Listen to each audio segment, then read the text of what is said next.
ఓం శ్రీ అరుణాచలేశ్వరాయ నమః. గ్రంథం పేరు కపాలమోక్షం. ఒక ఆత్మయోగి ఆత్మకథ. గ్రంథ రచయిత పరమహంస. అధ్యాయం 64, 6వ భాగంలోని ముఖ్య అంశాలు. స్పందన అంటే ఏంటి? అసలు జీవుడికి ఎన్ని కర్మలు ఉన్నాయి? మా ఇష్టలింగంలో కాంతి శక్తి ఉన్నట్లుగా అనుభూతి. మాకు ఇష్టలోక దర్శన అనుభవం. స్పందన అంటే ఇదిలా ఉండగా ఒకరోజు నాకు విచిత్ర సంఘటనలు ఎదురైనాయి. అది ఏమిటంటే, మా శ్రీమతికి సహాయంగా చిక్కుడుగాయలు తొడుగు తీస్తూ ఉండగా అందులో నుంచి కొన్ని పురుగులు బయటికి రావటం మొదలయ్యాయి.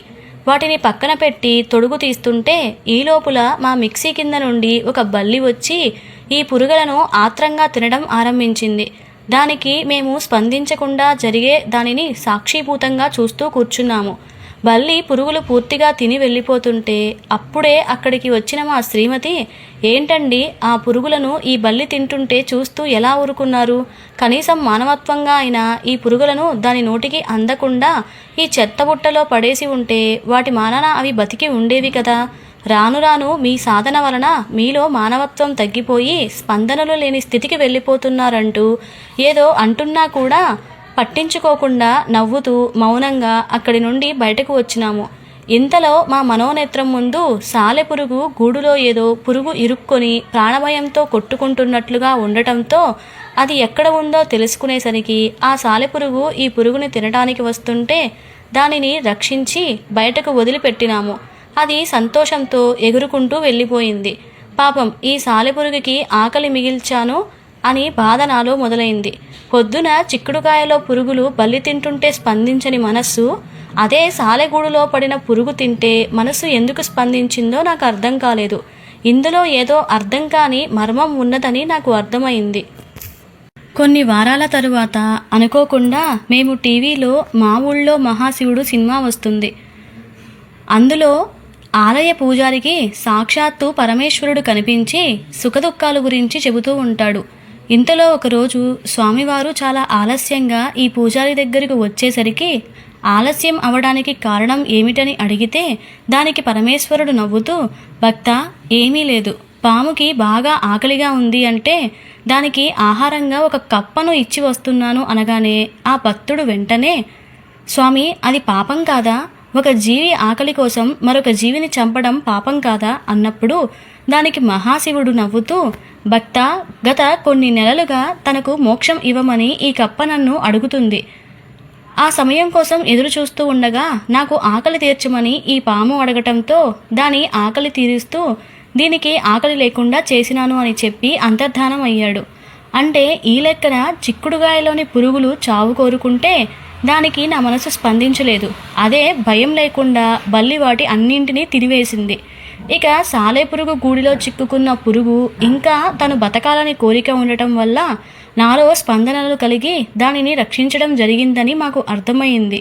అంటే మనలో స్వార్థపూరిత కోరిక ఉంటే అది కాస్త మాయలోనికి దింపి అదే కోరికకు కూడా స్పందించకుండా ఉంటే బ్రహ్మతదాకార స్థితిలోనికి తీసుకొని వెళ్తుందని మాకు అర్థమైంది. ఇంకా దానితో మోక్షం పొందాలనే కోరిక, జ్ఞానం పొందాలనే కోరిక లాంటివి కూడా పూర్తిగా వదిలివేయడం జరిగింది. అనగా ఈ చక్రం నందు ఇష్టం కోరికను త్యాగం చేయడం జరిగింది. ఈ కోరికకు స్పందించి ఏకత్వం నుంచి భిన్నత్వంగా మారి నానా జన్మలలో నానా చంకలు నాకవలసి వచ్చిందని మాకు అర్థమైంది. అసలు కోరిక లేని స్థితి పొందితే సరిపోతుంది కదా. కోరిక ఉంటే కర్మ వస్తుంది, జన్మ కావాలి. ఈ కోరిక మాయ వలన పునర్జన్మలు కలుగుతూనే ఉంటాయి.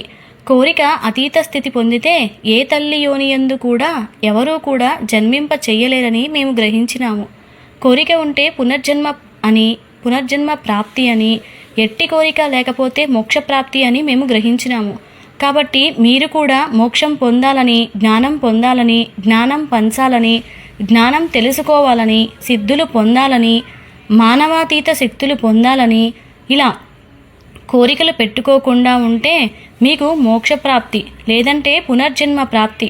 కానీ కామి కానివాడు మోక్షగామి కాలేడు అనేది నిజానికి అది కాదు. కామం లేనివాడి అనగా కోరిక లేనివాడు మాత్రమే మోక్షగామి అవుతాడు. అనగా కామి లేనివాడు మోక్షగామి కాలేడు అనే సామెత మన మిడిమిడి జ్ఞానంతో కామి కానివాడు మోక్షకామి కాలేడు అని ప్రచారంలోకి చేసినారు.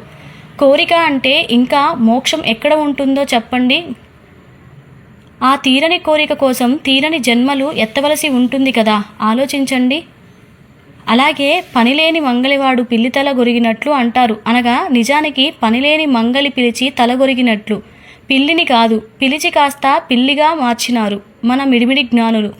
ఇలాగే కామి లేనివాడు అంటే కామి కానివాడు అని ప్రచారం చేసినారు. విశ్వసృష్టి అంతానికి అలాగే ఆరంభానికి కారణం కోరికయే అని తెలియచేయటం అనేది సప్త నదులు ఇది గంగా నదికి చేరుకున్నట్లుగా ఉంది. కాశీక్షేత్రంలో మొట్టమొదటిసారిగా వెళ్ళినప్పుడు గంగా స్నానం చేసిన తరువాత ఏదో ఒక ఇష్టమైన కోరికను గంగామాతకి వదిలిపెట్టాలని అక్కడి పూజారులు నాతో చెబితే, స్వామి నాకు అత్యంత ఇష్టమైనది మా శ్రీమతి, మరి దానిని ఇక్కడే వదిలి వేయమంటారా అని నా ఇష్ట కోరిక చెప్పేసరికి అక్కడి వాళ్ళు బిక్కముఖం వేసి అయోమయంగా నా వంక చూసేసరికి చిరునవ్వు నా ముఖం మీద మెరిసింది. కోరికను దాటితే బ్రహ్మతదాకార స్థితి కలిగి మోక్షప్రాప్తి పొందడం జరుగుతుంది.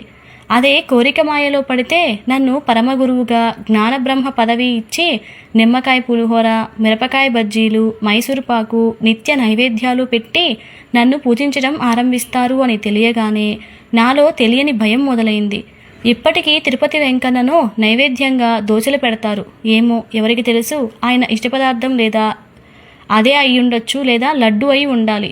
తన భక్తులకి ఆర్థిక అవసరాలు తీర్చడానికి కుబేరుడి దగ్గర అప్పు చేసి మరీ భక్తులకు ఆ డబ్బులు పంచుతూ భక్తులు చెల్లించే వడ్డీల రూపంలో కుబేరుడికి కట్టుకుంటున్న వడ్డీ కాసుల వాడు రూపధారి కావటం అనేది జనాలకి ఆర్థిక అవసరాలను తీర్చాలనే ఇష్టకోరిక ఉండటం వలన కలిగింది. అసలు జీవుడికి ఎన్ని కర్మలు ఉన్నాయి? ఒకరోజు మాకు చిన్న ధర్మ సందేహం వచ్చింది. అసలు జీవుడికి ఎన్ని కర్మలు ఉన్నాయి, వాటిని తీర్చుకోవడానికి ఎన్ని జన్మలు ఎన్ని సంవత్సరాలు పడుతుందో తెలుసుకోవాలనే ఆలోచన మా మదిలో కలిగింది. దానితో పుస్తక గ్రంథాలు చదవటం ప్రారంభించాను. ఒక యోగి ఆత్మకథ అను పుస్తకం చదివిన తరువాత 10 లక్షల సంవత్సరాలు పడుతుందని, రోజుకు 1000 చొప్పున మంత్రానుష్ఠానం లేదా ప్రాణాయామం విధిగా చేస్తే 1 సంవత్సరానికి 3,65,000 పడుతుందని, ఇలా 3.5 సంవత్సరాలలో 10 లక్షలు పూర్తి అవుతుందని, ఇదే నిర్వికల్ప సమాధి యొక్క 3.5 సంవత్సరాల కాలానికి సమానం అని మాకు అర్థమైంది. అంటే సాధన పరిసమాప్తి అవ్వటానికి 10 లక్షల సంవత్సరాలు పడుతుందని పరమహంస యోగానంద అనుభవం చెప్తోంది. ఇక తాజుద్దీన్ బాబా యొక్క అనుభవం చూస్తే తాను 1,25,000 అనగా 1,25,000 కర్మల నివారణ చేసుకోవడానికి జీవసమాధి చెందుతున్నానని వారి చరిత్రలో చెప్పడం జరిగింది. అంటే ఈ లెక్కన చూస్తే 1,25,000 కర్మలు తీరడానికి 10 లక్షల సంవత్సరాలు పడుతుంది. మరి ఎన్ని జన్మలు పడతాయి అంటే 8 ముక్తి జన్మలు పడతాయని చెప్పడం జరుగుతుంది. అనగా 10 లక్షలు 1,25,000తో భాగిస్తే 8 వస్తుంది. ఈ 8 అష్టముక్తి జన్మలు అవుతాయి. దీనికి సంకేతంగా మహాశివుడు అష్టమూర్తి రూపంలో ఉన్నాడు. అనగా పంచభూత లింగాలుగా, సూర్య చంద్రలింగాలుగా, పశుపతి యజమాని లింగంగా ఇలా అష్టమూర్తి రూపంలో ఉన్నాడు. దీనికి సంకేతంగా అష్టముక్తులు ఉన్నాయి. ముక్తి అనగా మణిపూరకంలో కలిగే సాలోక్య ముక్తి, అనాహత చక్రంలో కలిగే సారూప్య ముక్తి, విశుద్ధ చక్రంలో కలిగే సామీప్య ముక్తి, ఆజ్ఞాచక్రంలో కలిగే సాయుజ్య ముక్తి, సహస్రార చక్రంలో కలిగే శరాస్తి ముక్తి, హృదయ చక్రంలో కలిగే కైవల్య ముక్తి, ఇక ఆఖరిది చివరిది అయిన 7వ ముక్తి అయిన జీవన్ముక్తి అనేది బ్రహ్మరంధ్రం వద్ద కలుగుతుందని, ఆ తర్వాత కలిగేదే కపాల మోక్షం అని హైందవ గ్రంథాలు పలు చోట్ల పలు విధాలుగా చెప్పడం జరిగింది. ఈ లెక్కన చూస్తే ఒక్కొక్క ముక్తి పొందటానికి 5 శరీరాలు అనగా స్థూల, సూక్ష్మ, కారణ, సంకల్ప, ఆకాశ శరీరాలతో 7 జన్మలు పుడతాయి. అలాగే ఒక్కొక్క ముక్తి పొందటానికి 7 జన్మలు పడతాయి. ఈ 7 జన్మలకి 1,25,000 సంవత్సరాలు 1,25,000 కర్మలు తీర్చుకోవడానికి పడుతుంది. అనగా చిట్ట చివరిదైన జీవన్ముక్తి దాటిన తరువాత అనగా కపాలమోక్షం స్థాయికి సాధనాశక్తి రావాలంటే మన సాధకుడు 7 రకాల ముక్తులను ఈ 7 జన్మలలో 8,75,000 సంవత్సరములు పడుతుంది. ఇక మిగిలిన ఆఖరి ముక్తి అయిన జీవన్ముక్తికి కోసం 8వ జన్మగా కపాల మోక్షం పొందటానికి 1,25,000 కర్మలు చేయడానికి వస్తారు. అంటే మేము ప్రస్తుతం కైవల్యముక్తి దాటిన తరువాత కపాల మోక్ష ప్రాప్తి కోసం ఈ జన్మ సాధన ఉన్నదని గ్రహించినాము. అనగా స్థూల శరీరంతో పవనానంద సరస్వతిగా మోక్షప్రాప్తి కోసం ఉంటే గత జన్మలలో సాలోక్యముక్తి అనేది రావి చెట్టు రూపంలోనూ, సారూప్యముక్తి అనేది నాగుపాము రూపంలోనూ, సామీప్యముక్తి అనేది శారదాదేవి అనే స్త్రీ రూపంలోనూ, సాయుజ్యముక్తి అనేది వేదవ్యాసుని అంశ రూపంలోనూ, శరాస్తిముక్తి అనేది చిలక రూపంలోనూ, కైవల్యముక్తి అనేది కారణబ్రహ్మగా పాండురంగడి రూపంలోనూ పొందినాము అని నా ఎడమ చేతిలో ఉన్న ఇష్టలింగం మాకు ధ్యానంలో అనుభూతులు ఇవ్వడం చేసింది. ప్రస్తుతం సాధన వలన జీవన్ముక్తి యగు జన్మ కోసం, 8వ ముక్తి కోసం, బ్రహ్మరంధ్ర సాధన కోసం ప్రస్తుతం మానవ జన్మ అయిన శ్రీ పవనానంద సరస్వతి జన్మ ఉన్నదని మాకు అర్థమైంది. ఈ లెక్కన కపాలమోక్షం ప్రాప్తికి 10 లక్షలు, 1,25,000 కర్మలు, 8 జన్మలు, 8 ముక్తులు, పంచ శరీరాలు అవసరం పడతాయని నాకు అర్థమైంది. అలాగే హృదయ చక్రంలో సంకల్ప శరీరంతో ఇష్టకోరిక మాయ దాటితే కైవల్యముక్తి దాటడం జరుగుతుంది. బ్రహ్మరంధ్రం దగ్గర ఆకాశ శరీరంతో జీవన్ముక్తి సాధనను ఇంకా చేయాల్సి ఉంటుందని మాకు అర్థమైంది. ఒకవేళ జీవన్ముక్తి దాటితే మాకు మోక్షప్రాప్తి కలుగుతుందని మేము గ్రహించాము.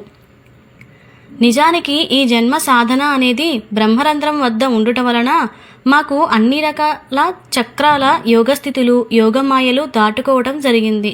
అనగా ఏమీ లేని పరమశూన్యంలో ఏకత్వంగా శూన్యబ్రహ్మగా నా ఆది అవతారం పాండురంగడు కారణబ్రహ్మ జన్మ అంశాన్ని, తద్వారా ఆయన ఇష్టకోరిక అయిన తల్లి ప్రేమను పొందాలని, కోరికలు తీర్చుకునుటకు 1000 రూపాలలో ఎత్తడం జరిగిందని, ఈ 1000 రూపాలు కాస్త 1000 కోట్ల సంవత్సరాలుగా, 1000 కోట్ల జన్మలుగా ఎత్తవలసి వచ్చిందని, అందుకే కాబోలు శ్రీ వేదవ్యాసుడు కూడా తల్లి ప్రేమ కోరిక మీద సంతానాభివృద్ధి జరిగిందని, తల్లి ప్రేమను దాటితే జ్ఞానమాయ వదులుతుందని, తద్వారా ఇష్టకోరిక మాయ దాటడం జరుగుతుందని మాకు అర్థమైన కొన్ని నెలలకి ఇది నిజమని అనుటకు నిదర్శనంగా మా అమ్మ మా దగ్గరికి శాశ్వతంగా ఉండటానికి వచ్చింది. ప్రస్తుతం వీరి సేవలు చేస్తూ ఈ తల్లి ప్రేమ మాయను దాటడం జరుగుతుంది. ఎప్పుడైతే మాయ ఎరుక అయితే మాయ కాస్త మాయమవుతుంది కదా. నాకున్న తల్లి ప్రేమ ఏకైక ఇష్టకోరిక మాయ దాటడం మొదలైంది. మా ఇష్టలింగంలో కాంతిశక్తి ఉన్నట్లుగా అనుభూతి. ఒకరోజు మేము మంచి నిద్రలో ఉండగా మాకు చలిగా ఉంది, రక్షించు, లోపల పెట్టు అనే మాటలు చాలా స్పష్టంగా నిద్రలో వినిపించినాయి. ఇలా వరుసగా 3 సార్లు వినిపించేసరికి మేము ఉలిక్కిపడి లేచి చూస్తే ఏమీ లేదు. ఎవరిని రక్షించాలి అని అర్థమవక సతమతమవుతుంటే మా కళ్ళ ముందు ఇష్టలింగం ఒక్కసారిగా కనబడి అదృశ్యమైంది. దానితో మేము పూజాగదికి వెళితే అక్కడ ఇష్టలింగం యథాస్థానంలో బయట బాగానే ఉంది. దీనిని రక్షించాలా, ఎందుకు, ఎలా అనుకుంటూ ఉండగా మా కాలభైరవ కుక్క ఇక్కడ ఏదో ఉందని, ఈ మహాలింగం వాసన చూడటానికి వస్తుందని తెలిసి దానికి ఈ లింగానికి పూసిన ఆవు నెయ్యి వాసనను పసిగట్టి వస్తుందని మేము గ్రహించి వెంటనే ఈ లింగమును ఒక చెక్క పెట్టెలో ఉంచి పూజించడం ఆరంభించడం. కొన్ని వారాల తరువాత ఒకరోజు తీవ్రమైన ధ్యాన స్థితిలో ఉండగా మాకు మొదట ఇష్టలింగం కనపడింది. ఈ లింగం లోపల అనేక దైవశక్తులు, యోగశక్తులు, మానవాతీత శక్తులు, అస్త్రశక్తులు, మంత్రశక్తులు, యంత్రశక్తులు, ఇలా మున్నగు శక్తులు ఇందులో ఉన్నట్లుగా లీలగా కనపడసాగింది. కొన్ని క్షణాల తరువాత చిమ్మ చీకటి వాతావరణంగా మారినట్లు నాకు అనుభూతి కలిగింది. ఈ లింగం పైన ఉన్న అతి సూక్ష్మ రంధ్రం నుంచి దివ్యకాంతి కాస్త ఆకాశం వైపు ప్రసరిస్తూ ఉన్నట్లుగా స్పష్టంగా కనపడసాగింది.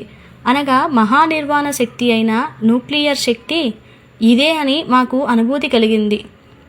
చిమ్మ చీకట్లో టార్చ్ లైట్ ఫోకస్ను ఆకాశం కేసి చూపిస్తే ఎలా ఉంటుందో అలా ఉంది. ఈ లింగం యొక్క ఫోకస్ అని మేము అనుకునేసరికి మాకు ధ్యానభంగం అయింది. అంటే ఇది నిజమైన నవపదార్థ నిర్మిత ఇష్టలింగం అని మరి మాకు రూఢి అయ్యింది. అందుకే ఈ ఇష్టలింగాలు తయారు చేసే సిద్ధయోగులను కాంతి యోగులు అంటారని తెలిసింది. అందరూ డబ్బులు పెట్టి కార్లు, ఇల్లు కొంటారు, కానీ నేనేమో డబ్బులు పెట్టి ఈ లింగం కొన్నాను. ఎవరి పిచ్చి వారికి ఆనందం. ఒకరికి భోగ పిచ్చి, మరొకరికి యోగ పిచ్చి. ఈ రెండు కూడా పిచ్చివాళ్లకి భౌతిక వస్తువులు మాయగా వస్తే మాకు దైవిక వస్తువులు మాయగా వచ్చింది, అంతే తేడా. మా దృష్టిలో యోగానందమునకు భోగానందమునకు పెద్ద తేడా ఏమీ లేదు. యోగానందం దీర్ఘంగా ఉంటే భోగానందం క్షణికంగా ఉంటుంది. దోమకి 1 క్షణం ఆయుష్ ఉంటే మనిషికి 100 క్షణాల ఆయుష్ ఉంటుంది. ఈ లెక్కన చూస్తే ఈ 2 ఆయుష్లు ఒకటే. మనకున్న ద్వైతభావ మాయ వలన ఒకటి దీర్ఘంగా, రెండవది తక్కువగా కనబడుతుంది. 1 కేజీ రాయి అలాగే 100 × 10 1000 గ్రాముల రాళ్లకి ఒకటే బరువు ఉంటుంది కదా. 1 క్షణం ఆయుష్ 100 క్షణాల ఆయుష్గా విడగొట్టబడి ఉంటుంది, అంతే తేడా. మాకు ఇష్టలోక దర్శన అనుభవం. ఒకరోజు మాకు ఇష్టలింగ ఆరాధన చేసిన తరువాత ఏదో తెలియని మత్తు అనిపించగా ఏదో స్ఫురణ అవుతూ వచ్చింది. అది ఏమిటంటే హృదయ చక్రంలో ఇష్టకామేశ్వరుడు, ఇష్టలింగేశ్వరుడు, ఇష్టకామేశ్వరి మాత్రమే ఉంటారని, వీరిని ఇష్టలోక వాసులుగా పిలుస్తారని, ఈ లోకంలో నివసించే వారికి సంకల్ప శరీరం ఉంటుందని, వీళ్ళకి స్పందనారాహిత్య స్థితి అయిన బ్రహ్మ తదాకార స్థితి కలిగి ఉంటారని, ఈ లోక వాసులను ఇష్టదేవి ఇష్టదేవుడుగాను ఇష్ట పదార్థాలుగా ఇలా ముందు ఇష్ట పదంతో కలిపి పిలుస్తారని, వీరికి ఇష్టకోరిక మాయ ఉంటుందని, ఈ మాయకి అధిదైవంగా అనంత పద్మనాభుడు ఉంటాడని, అధిష్టానం అధిదేవతగా పంచముఖ హనుమంతుడు ఉంటాడని, ఈ లోకంలో 4 లోకాలు ఉంటాయి, అవి కాస్త ఎరుపు, నలుపు, తెలుపు, నీలి, నలుపు రంగులు ఉంటాయని, ఈ లోకవాసులుగా 8 మందే ఉంటారని, వీళ్ళే ప్రళయాలు తర్వాత సృష్టికర్తలకి ఉపయోగపడే బీజాలు అని, కుండలో వీళ్ళని భద్రపరిచి ప్రళయకాలపు నీటి ప్రవాహం మీద వదిలిపెడితే ఎప్పుడైతే అది కాస్త ప్రవహిస్తూ ఒక చోటికి వచ్చేసరికి మహాశివుడు ఈ కుండను బద్దలు కొడితే అది కాస్త కుంభకోణ క్షేత్రం అవుతుందని మాకు అర్థమైంది.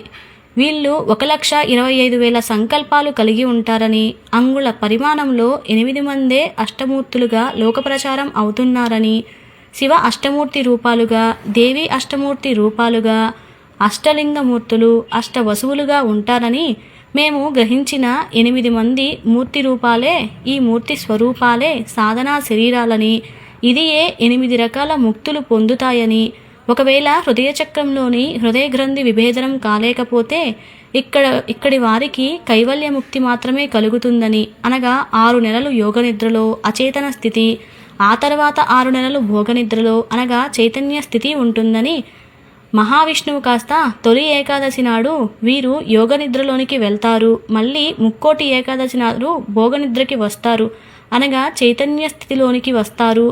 వీరు యోగనిద్రలోనికి వెళ్ళినప్పుడు బ్రహ్మాండాలు జలప్రలయంలో మునిగిపోతాయి, బ్రహ్మదేవుడు మరణం పొందుతాడు.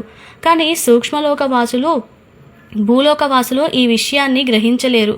వీళ్ళు నిద్రలేచిన తరువాత పునఃసృష్టి మొదలవుతుంది.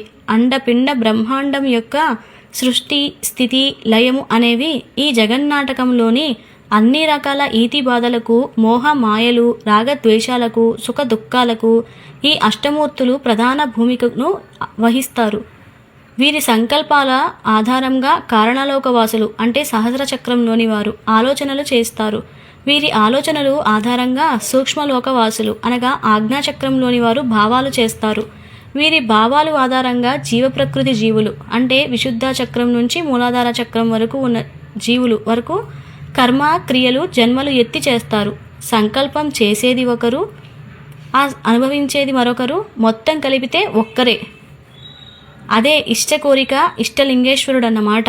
అనగా విశ్వలింగమే ఇష్టలింగం అని మాకు అనుభూతి కలిగేసరికి ఎగశ్వాస వచ్చేసరికి ధ్యానభంగం అయింది.